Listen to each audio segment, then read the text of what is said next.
2011 is drawing to a close with an unmistakable sign that the new year will be politically red hot from the start. After surviving the flood crisis, the government of Prime Minister Yingluck Shinawatra does not want to take a moment's rest. Its immediate agenda has been announced, and that is to virtually do away with the 2007 constitution. How the constitutional overhaul can be achieved is not entirely clear. The 2007 Charter can be only amended and have its key clauses rewritten, or a brand new constitution can be enacted.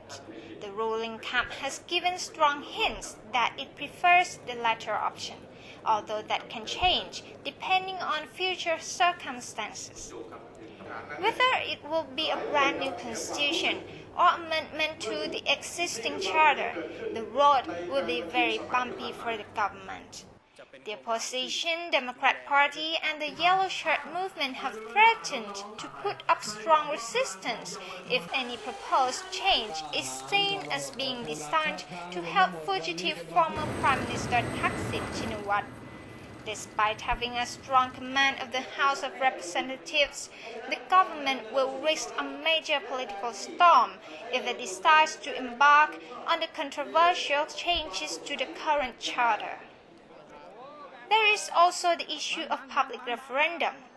Prime Minister Yingluck said over the weekend that such a process would be good to charter reform, but she was not clear on whether a public referendum should take place before or after Parliament decides on constitutional amendment.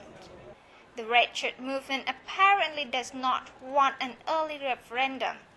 Nathwood Saikia, a Red Shirt leader, said on Sunday that the Pheu Thai party's big election triumph was already a public consent for charter changes. Members of the Election Commission insisted that Nathwood could not interpret election results that way.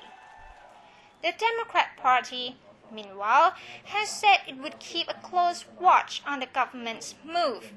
Abhisit Vejjajiva, the party leader, said he would not judge the government's motives until he is certain about what changes the government plans to introduce.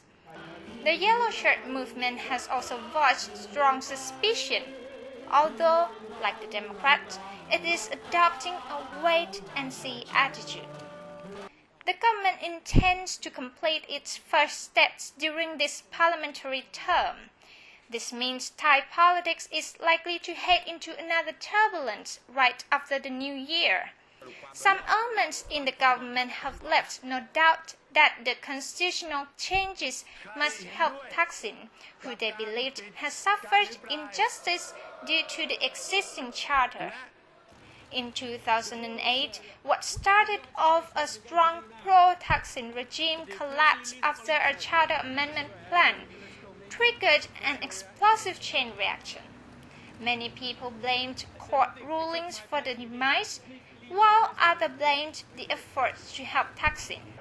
Both theories may be right, because they seem to confirm that the name Thaksin and the constitutional amendment are a bad mix.